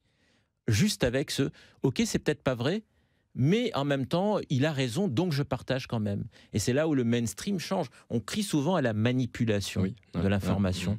Mais est-ce que quelque part, quand on nous force ou on nous pousse à partager en brandissant la menace d'un éventuel effacement qu'on n'est même pas en mesure de vérifier, on n'est pas quelque part de se faire manipuler? Et se faire insulter, c'est légal, c'est possible, on a le droit? C'est les appels à la haine et les appels à la violence sur la qui page sont Facebook punis. de Réunion la Première, il y a des mots très forts, voilà, donc on se fait moucater. Est-ce que ça c'est légal? C'est les appels à la violence et à la haine qui sont punis par la loi. Après, le reste, c'est à nous aussi de modérer. Alors parfois on nous reproche, on dit oui, vous avez supprimé des commentaires, etc. Mais parce qu'on ne peut pas laisser une personne se faire insulter ou prise à partie par des dizaines et des dizaines d'internautes pendant des 2 minutes qui peuvent être très longues parfois. Et donc c'est à nous aussi de modérer. On doit modérer tout ça sur les réseaux. Mais encore une fois, c'est très compliqué parce que c'est sans filtre. C'est vraiment sans filtre. On doit, c'est même une obligation légale. Tout à fait. Puisque de supprimer. De supprimer un contenu qui est on est responsable, voilà. En fait, vous êtes éditeur de contenu dans le sens où la plateforme, par exemple, je prends Réunion Première, et les pages Facebook sont publiées sous la responsabilité d'un directeur de publication. Ce directeur de publication, c'est la personne qui représente l'entité Réunion Première, mais qui va prendre la responsabilité de tous les propos publiés sur tous les médias du groupe, y compris les pages Facebook, et qui va être également responsable des commentaires, quand bien même ce n'est pas lui qui les a écrits.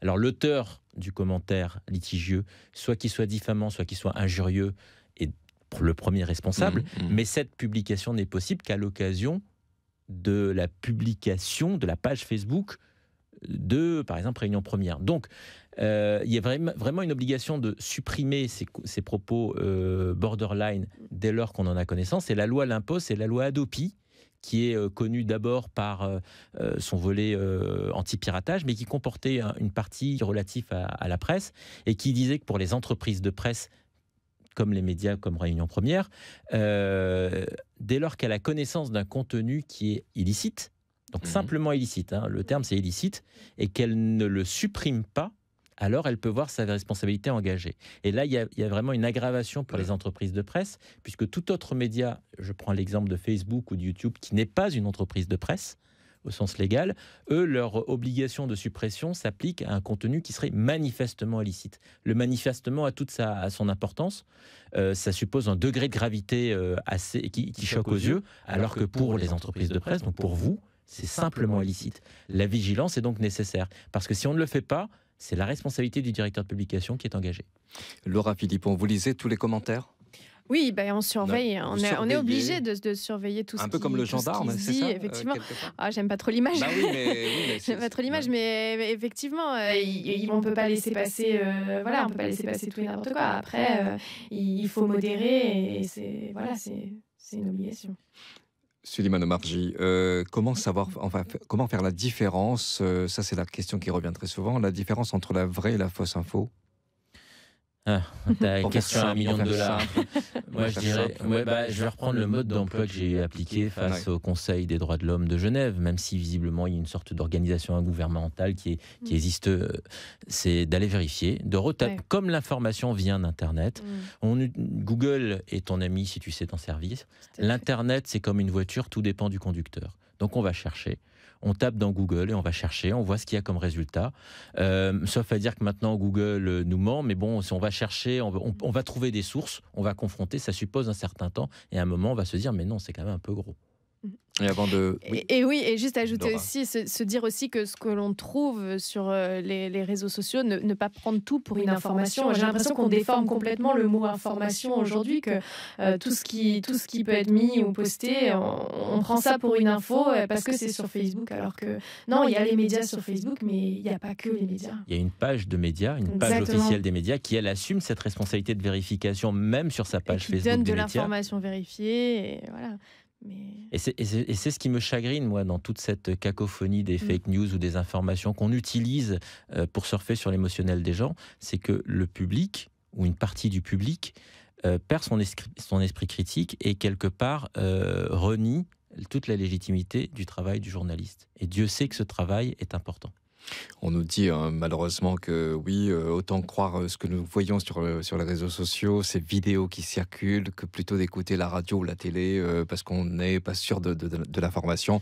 Et la preuve, on ne parle pas de ce qu'on a vu sur les réseaux sociaux, donc ni en radio ni en télé. Mais ce que disait Laura Philippon tout à l'heure était très juste. On a le pluralisme. Si un média ne nous convient pas, l'autre peut-être traitera l'information d'une autre manière. Le traitement de l'information est au cœur de ce qu'on veut nous faire voir à travers des images. Cette instantanéité doit être mise en perspective avec le contexte et parfois l'identité de l'auteur. Or, ce qui se passe, par exemple, c'est qu'il y a un détournement des images, une mise hors contexte avec un commentaire qui oriente la pensée en s'appuyant sur les images qui se retrouvent comme une sorte de preuve, parfois déconnectée des circonstances où ces images ont été créées.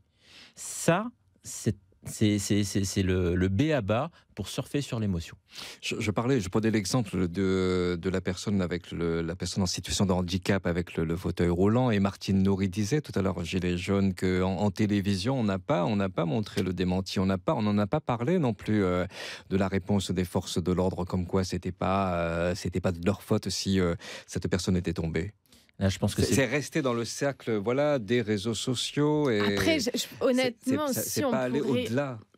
Mais je pense qu'on pourrait passer notre temps à revenir sur des tas de vidéos, des dizaines de vidéos, y compris pendant le mouvement des Gilets jaunes, qui ont pu circuler. Moi, je me souviens de ce policier soi-disant vêtu d'un gilet jaune qui appelait les policiers à ne pas travailler, à entrer en... Mais c'était un fake, c'était complètement faux, ça. Et voilà, et on aurait pu également le traiter en radio ou en télé, ou voilà. Alors, je pense que c'est peut-être resté plus cantonné sur Internet, parce que c'est là qu'on va le plus facilement et le plus rapidement démonter les fake news. Mais si après télé et radio devaient réagir à chaque fois sur tout ce qu'on peut démonter sur le web, ça serait non. Alors, il y a une grille éditoriale, il y a des choix éditoriaux. Oui, ce que je veux dire, c'est qu'on ne peut pas se laisser porter, exactement, c'est qu'on ne peut pas se laisser porter par le démenti de fausses informations. Ça ne peut pas être ça, notre ligne éditoriale. Exactement, parce que sinon, il faut faire une chaîne dédiée au désamorçage des fake news. Et ce que font beaucoup de médias aujourd'hui, et de blogs notamment, en fait. Alors que là, je pense qu'on est vraiment... le temps est limité aussi. Quand on a un journal radio ou un journal télé, le temps est limité. Et pour traiter un sujet, parfois on a 30 secondes, 1 minute. Donc sur un journal de 20 minutes, on n'est pas capable de tout faire. Et puis, il y a aussi un choix par rapport à la priorité de l'information. Donc, ces choix éditoriaux, ils peuvent satisfaire ou ne pas satisfaire. Mais dans tous les cas, avec la puissance de l'Internet, autant on peut fabriquer des fake news, mais autant on est en mesure de démonter les fake news. Et peut-être que cette place, elle est là. Et comme beaucoup de nos auditeurs sont satisfaits de la foultitude d'informations qu'ils vont trouver sur le net, eh ben, ils ne pourront pas reprocher parfois que le média classique puisse dire tiens, en fait, ça c'était une fake news, mais ça passe pas au JT. Je pense qu'on a aussi des gens qui sont éternellement insatisfaits et qui considèrent que, de toute façon, les médias sont à la solde des pouvoirs, qu'ils ne vont pas dire la vérité et qu'on va obtenir la vérité ailleurs. Il peut y avoir des liens, je ne sais pas, mais je ne pense pas qu'il y ait un lien de vassalité entre un média et le gouvernement, en tout cas en France. Après, là où je trouve aussi que tout ça, il faut quand même retenir du positif de tout ça. On ne va pas juste retenir cette défiance vis-à-vis des médias. L'outil est génial, Laura Philippon et Souleymane Marchi. mais oui, non, puis surtout vis-à-vis des... Je pense qu'il faut aussi profiter pour nous, en tant que journalistes, de toujours se remettre en question sur la manière dont on travaille, sur la manière dont on traite et ces fake news et sur la ligne éditoriale qu'on peut avoir. Nous, ça doit nous servir, y compris que ce soit sur le terrain ou sur comment définir la ligne éditoriale ou comment l'améliorer. Il faut qu'on se serve de tout ça. S'il y a cette défiance vis-à-vis de la population, il faut aussi qu'on l'entende et se remettre en cause en permanence dans la manière d'exercer. Et puis après, j'ai envie de dire aussi, les journalistes, c'est pas nouveau non plus. La défiance, elle existe depuis très longtemps. Moi, je me souviens, il y a une dizaine d'années, il y avait un sondage qui disait que le métier de journaliste, il était situé en termes de code de popularité en avant-dernier entre l'inspecteur des impôts et la prostituée. Donc l'image du journaliste, elle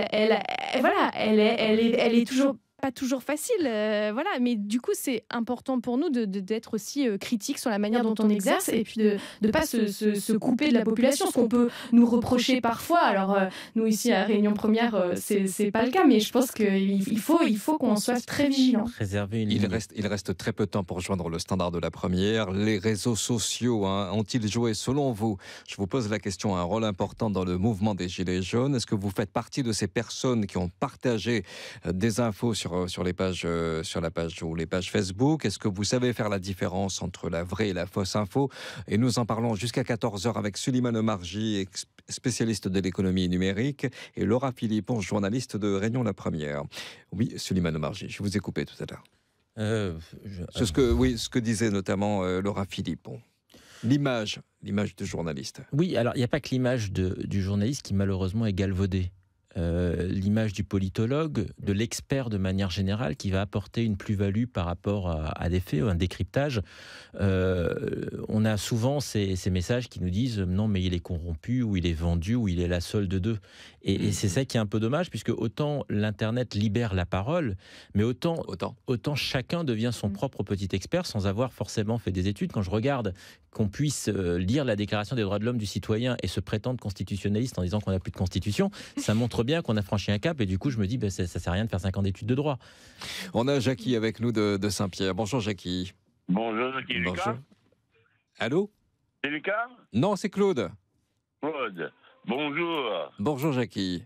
Et vous connaissez tout ce qui vient de passer avec la veille du président? Oui. Nous, en tant que citoyens, il n'y a pas de notre pied, il n'y a pas de notre façon de voir les choses. Oui. Mais ça ne va pas changer, rien ne va changer. La décision revient bien sûr au président.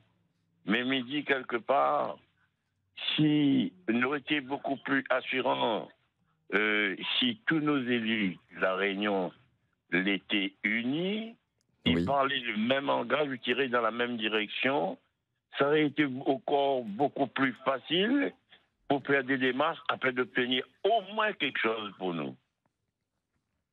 Parce que dans ce cas-là, où on a le républicain ira de son côté, où on a le socialiste ira de son côté, et donc...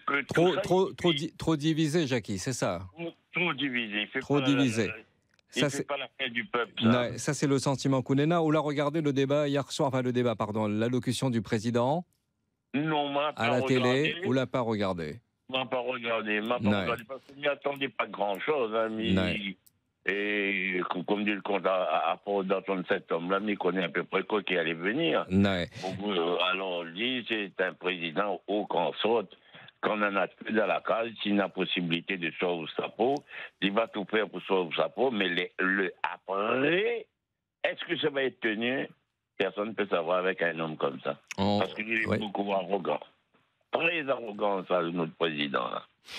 Jackie... Peut-être l'époque de sa jeunesse, il est possible sur ça, mais toujours est-il, me dit que nous rayonner, si n'y serre pas les coudes entre nous, n'y arrête pas faire la cuisine c'est-à-dire faire le petit quart d'ayé à la cuisine, et que n'y arrive pas à de dire le peuple donne à nous un mandat, mamaï, à nos batailles pour mandat, là, nous trilles en danger, en difficulté, la jeunesse en difficulté, à nos pingesses, à nos portes de voix là-bas à l'Assemblée, ne gagnera pas rien. Jackie, merci à vous. Merci pour votre réaction. Vous avez vu sur les réseaux sociaux les images, un petit peu, les vidéos détournées de l'allocution du président Macron. Oui, il y en a eu beaucoup. Ce qui est aussi maintenant avec les réseaux sociaux. Hier soir. Ouais. Et ce qui est aussi qu'on remarque aussi maintenant, c'est que dès qu'il y a une allocution comme ça, on peut très vite jauger en fait comment elle est perçue via les réseaux sociaux, parce que c'est commenté en direct en fait. Tout est commenté en direct, que ce soit sur Twitter, il y a eu beaucoup de détournements, notamment sur Twitter. J'ai beaucoup plus suivi Twitter, mais sur Facebook également, tout le monde donne son avis, tout le monde réagit. C'est presque de l'immédiateté. Après, on fait réagir les gens aussi en télé, en radio, mais très rapidement sur le web, on a déjà les premières tendances. Moi, j'ai vu ce matin avant de venir l'allocation du président. On n'a pas changé un seul mot, mais on a mis une petite musique très triste derrière. Oui. Et rien qu'en faisant ça, tout de suite, on surfe sur l'émotionnel, on oublie le contenu. Je voulais juste aussi revenir sur ce que dit Jackie, que j'ai trouvé très intéressant, puisqu'on voit bien que d'une part, l'attitude de nos politiques est jaugée à travers les médias sociaux par les internautes et les citoyens, puisque les internautes sont aussi des citoyens, que là, il y a aussi un exercice de communication qui est peut-être loupé au niveau de l'Élysée, ou je ne sais pas, mais en tout cas que la communication aujourd'hui a du mal à passer avec les gens qui se revendiquent derrière le terme générique, le peuple. On voit aussi qu'il y a aussi une aspiration d'exemplarité des élus, et également des élus locaux.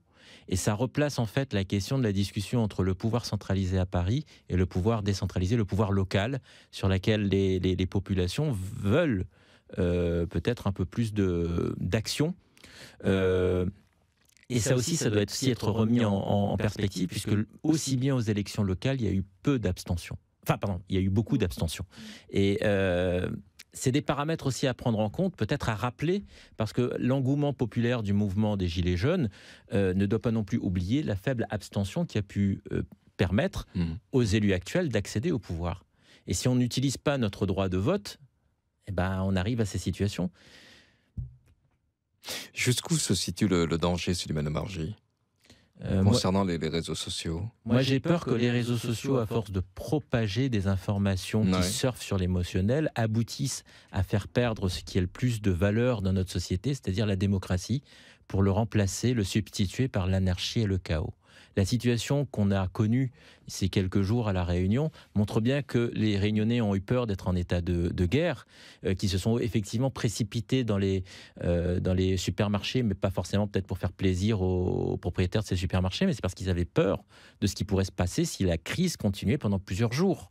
Je pense que trop d'informations tue l'information. On avait une formule analogue vis-à-dire de l'impôt, mais là c'est trop d'informations. Mais trop de fausses infos aussi, on est bien d'accord. Trop de fausses infos. Et justement, moi je suis favorable au projet des fake news, mais je regrette qu'elle cible principalement la période électorale, puisqu'on a aujourd'hui, dans le droit de la presse, tout le monde ne peut pas faire tous les jours une action en diffamation ou propagation de fausses nouvelles.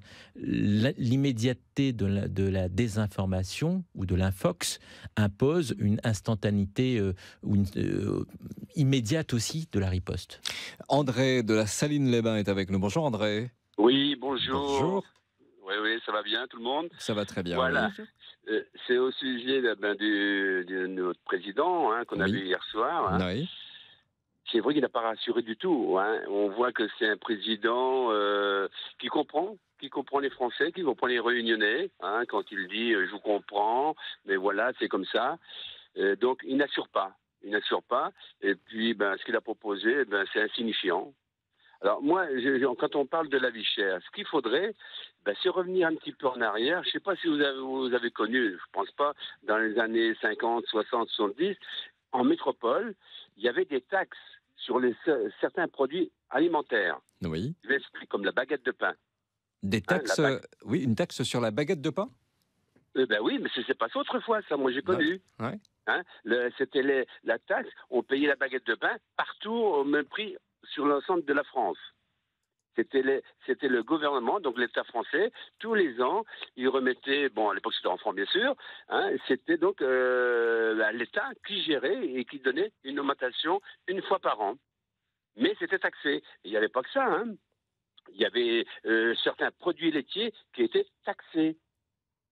Et pourquoi pas revenir à ce moment-là sur, on va dire, je vais dire peut-être un peu n'importe quoi, mais sur 30 produits qu'on utilise pratiquement tous les jours ici à La Réunion, pourquoi pas les taxer? Ça, ce serait la solution pour vous, hein? Oui, j'ai connu ça quand j'étais enfant. J'ai connu ça quand j'étais enfant. Revenir à ce système-là des années 50-60, selon vous, ce serait... Oui, c'est ce qui s'est produit. Oui. Moi, j'ai connu ça et c'était très bien. Parce qu'aujourd'hui, on se retrouve... Bon, c'est vrai que c'est la liberté des prix, comme dans beaucoup de domaines, mais voilà où ça nous conduit, à la catastrophe. Très bien. Oui. Merci. Donc, oui, André. Oui, voilà, c'est ce que je voulais dire, quoi. Et je pense que ce serait une bonne voie. On taxe, mettons, le lait, les yaourts, hein, et puis les produits de marque, eh bien, on les laisse de côté. Ceux qui veulent acheter, ils vont acheter. Mais taxer certains prix de base, ce serait pour moi une bonne formule. Alors, avant de vous le laisser, André, est-ce que vous suivez un petit peu, est-ce que vous êtes connecté à un réseau social, vous? C'est pas mon truc, honnêtement. Je suis de la vieille école, mais c'est pas mon truc. Alors je me pose la question, est-ce que c'est pas ça la meilleure idée, Suleiman Omarjee, Laura Philippon? Attendez, André, attendez, de ne pas être connecté du coup. Je ne sais pas quoi répondre. André, attendez, je pose la question à Laura Philippon et Suleiman Omarjee. Restez là, s'il vous plaît. Ah oui, d'accord. Ouais. Est-ce que quelque part André est à l'abri de tout ce que nous pouvons avoir sur les réseaux sociaux? Le fait qu'il n'est pas connecté. Quelque part, oui, mais je veux dire, ce qui naît dans les réseaux sociaux impacte la vie de tous les jours. Oui, et le reflet aussi de la vie de tous les jours. Donc je pense que c'est compliqué aujourd'hui de ne pas avoir un lien d'une manière ou d'une autre, qu'on le veuille ou non, au final. Diminuer la dose comme une sorte de drogue, j'ai envie de dire, c'est souhaitable parce qu'on oublie un peu les interactions avec les gens, de regarder les gens yeux dans les yeux plutôt qu'à travers un écran. Donc ça, c'est des choses qu'on doit réapprendre aussi. Et maintenant, diminuer la dose, c'est une chose, mais c'est quand même une source formidable aussi de vraies informations. Donc on aurait tort de s'en priver. Et puis juste un dernier point par rapport aux taxes qui étaient proposées. Moi, je pense que ça va un peu contre l'idée d'une lutte contre la vie chère. Sur la baguette, l'exemple de... On mange du riz, on mange de la baguette très fort à la Réunion. Donc c'est un produit qui est acheté tous les jours. Donc si le combat, c'est pour éviter la vie chère et que les produits qui vont être consommés par les Réunionnais, les premiers en grande majorité, eh ben, on va les taxer. On va à l'opposé du combat des Gilets jaunes, qui, pour mon humble avis, repose sur des causes légitimes. Oui, Laura Philippon. On parlait justement, je reviens sur ce point, sur l'interaction avec les gens. Et je trouve que ce qui est très paradoxal au final dans ce mouvement, c'est que il est né sur les réseaux sociaux, il est né sur Facebook. Facebook qui a je vous le disais tout à l'heure, mais qui a vraiment changé son algorithme pour que les pages et les pages groupes soient plus visibles. Et au final, ils ont fait ça pour créer plus d'interaction. Parce qu'on reprochait à Facebook de ne pas créer du lien, de détruire un peu tous ces liens-là. Et c'est dans cette optique-là que ça a été fait. Et au final, c'est par ce biais-là que le mouvement des Gilets jaunes est né. Donc en fait, notre opinion est finalement transportée par des algorithmes dont on ne maîtrise pas le secret. André, merci à vous. Oui, mais je pourrais poser une autre question, s'il vous plaît. Oui. C'est au niveau justement des dépenses de l'État. Oui. Je suis dans le tourisme, moi, je reçois des groupes. Oui. Et là, il n'y a pas longtemps, j'ai eu un groupe allemand.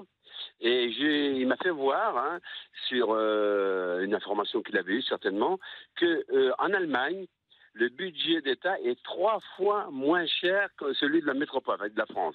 Oui. Je m'entends parler. Au niveau de nos députés, de nos sénateurs, est-ce que je vais poser une question là? C'est M. Omarjee qui est là, non? Oui, mais c'est pas le député européen. Non. Ah bon, d'accord. Non, c'est pour ça, André. Non, c'est Suleiman Omarjee. Le député, c'est Younous Omarjee, oui. Voilà. Mais nous sommes à 7 députés pour un département où on comporte 8, on va dire même pas 800 quelques mille habitants. Oui. Est-ce que c'est pas trop? Est-ce que c'est pas trop? André. 7 députés, 5 sénateurs, 2 chambres consulaires, donc la région et le département. Oui, on l'a bien compris, mais c'est juste qu'on arrive presque à la fin et il y a encore du monde qui patiente. Ah, je vous laisse. Merci à vous, André. Merci, au plaisir. Merci, vous avez le même nom, c'est vrai. Omar J peut en cacher un autre, mais on n'est pas des fake news. Joseph est là. Bonjour, Joseph. Oui, bonjour. Bonjour. En fait, moi, je voulais une question en relation avec le réseau, les réseaux sociaux, mais peut-être plus typiquement réunionnais. Quand je vois des radios ici à La Réunion, notamment la Radio Freedom, par exemple, en cité, est-ce que comment vos spécialistes considèrent cette radio? Parce que pour moi, c'est quand même une sorte de réseau. C'est comme les réseaux sociaux, finalement. On a bien vu que lors, par exemple, des manifestations de Gilets jaunes, les réseaux sociaux que l'État utilise parfois, d'une manière déguisée, mais ils jouent un peu ce rôle-là, mais aussi la population aussi à travers les Gilets jaunes. Et je pense que la pénétration de ce genre de radio dans la population est tellement importante, parce que comment vous positionnez ce genre de radio par rapport aux réseaux sociaux, Internet, etc. Et pourquoi vous voulez qu'on le positionne? Oui, Nous, moi, je vais rebondir sur ce que disait Laura Philippon, c'est le pluralisme. Et chacun sa ligne éditoriale, et c'est aux auditeurs, en fait, de s'y retrouver. Chacun sa ligne éditoriale. Joseph, non, ça ne vous satisfait pas, peut-être? Enfin, je veux dire par là que finalement, on retrouve les mêmes caractéristiques dans les réseaux sociaux. Il y a du beau comme du mauvais. Ah oui, ben ça, on nous l'a dit. On sera d'accord. Moi, en discutant avec des gens, on me dit, oui, c'est un réseau social, la radio que vous avez citée à l'instant, Joseph. Oui, moi, on me l'a déjà remonté comme info. Il y a de tout. Il y a de l'intox, il y a de l'info. Enfin, bon, voilà. Après, chez nous, il y a de l'info et puis de la modération aussi. Il y a beaucoup de modération. C'est pour ça que j'appelle justement. Ok, ben voilà. Merci Joseph. Voilà. Merci. Merci à vous. Favela de Saint-Paul, bonjour Favela. Bonjour monsieur le frère. Favela. Allô? Oui, ça va même. Oui, ben allez-y Favela. Alors moi, on parle de déficit public. Oui. Mais... Ouais, Favela, prenez votre téléphone s'il vous plaît parce que j'ai du mal à vous entendre. Oui, vous l'avez en main, mais ça coupe par moment. Ah, excusez-moi, je sors dehors peut-être alors. Ouais. C'est mieux? Est-ce que c'est mieux? Allez-y. Alors, on parle des déficits publics. Oui. L'école, l'hôpital, les pompiers, la sécurité. Mais est-ce qu'on ne pourrait pas parler des déficits privés? Par exemple, quand un patron se paye un jet pour aller de Hong Kong à Washington et tout ça, les déficits privés, ceux qui polluent. D'accord. La finance. Mais on est juste sur le problème des réseaux sociaux et les gilets jaunes. Oui. Donnez-moi votre avis sur les réseaux sociaux, par exemple. Ce sont les GAFA. Vous êtes d'accord avec moi? Google, Apple, Facebook et Amazon. Voilà. D'accord. Ils ne payent pas d'impôts en France. Et pourtant, tout le monde s'en sert. Ils ne payent pas d'impôts en France. Alors, je veux bien qu'on parle des réseaux sociaux, machin, mais ça, ce sont des privés, c'est des boîtes privées. Et ils ne payent pas d'impôts en France. Favela, on vous répond de suite. Souleymane Omar J, très vite parce qu'il y a Christophe qui patiente. Merci de rappeler qu'on utilise un réseau social qui appartient à une grosse entreprise privée et multimilliardaire pour proposer un mouvement de révolte populaire. Christophe, bonjour. Bonjour Christophe. Donc, comment dire, par rapport à ce qu'a dit le président hier soir, comme on le dit en créole, on est les premiers à dire « excuse notre pardon ». Parce que, comment dire, le chemin qu'on a pris pour arriver à attirer l'attention du Premier ministre et du Président de la République, c'est parce que, en fait, les politiciens habituels ne fonctionnent plus. Ils occupent la place politique, ils se font élire pour une fonction, voire le prestige de la fonction, mais il n'y a plus de courage politique. Et hier soir, lui, il a quand même commencé à avoir du courage politique parce qu'il a engagé une conversation en disant, voilà, tout le monde vous a dit, on ne peut pas vous donner, moi je vais essayer de vous donner. On peut, dire beaucoup de ce président-là, mais... Et vous avez été sensible un petit peu à ça, c'est ça? Voilà. Il n'est pas responsable de tous les maux de la France. Et il y a encore beaucoup de combats à mener. Vous avez déjà lancé certains sujets. C'est des sujets qui ne datent pas d'aujourd'hui. Le biogaz, il y a le moteur sans fin, il y a l'Octopus vulgarus, cette pieuvre qui est en ses tentacules travers le monde orné de ses ventouses, qui aspire tout ce qui passe sous sa ventouse, c'est-à-dire le domaine de banquier, en fait, quoi. Ah, ok, d'accord, oui. Les finances. Les finances. Il y a encore beaucoup de combats. Et, comment dire, c'est pas fini, c'est qu'un commencement. Et comme le dit les Gilets jaunes, c'est un début de discussion, en fait, quoi. D'accord. Oui, Laura Philippon. Attendez. Oui, attendez, très vite, parce qu'on arrive à la fin. Laura Philippon, c'est intéressant, juste ce que vous dites sur la manière dont vous avez perçu l'allocution du chef de l'État. C'est vrai que, contrairement à ses précédents discours, il y a eu peut-être plus d'empathie, plus de bienveillance, plus de « je vous ai compris ». Il y a eu un changement de style, au-delà des annonces et de tout ce qu'on peut en penser. Il y a vraiment eu, en tout cas dans la communication, un vrai changement de style dans cette manière dont il s'est adressé. Et voilà, il a parlé de colère légitime, etc. Il a paru plus humble, et je pense que c'est ce que vous disiez également. Oui. Voilà, merci à vous parce qu'on arrive à la fin. Merci d'avoir été avec nous, Souleymane Marji, spécialiste en économie numérique. Merci d'avoir été là. Merci à Laura Philippon, journaliste à Réunion La Première. Merci Au plaisir. À bientôt sur La Première.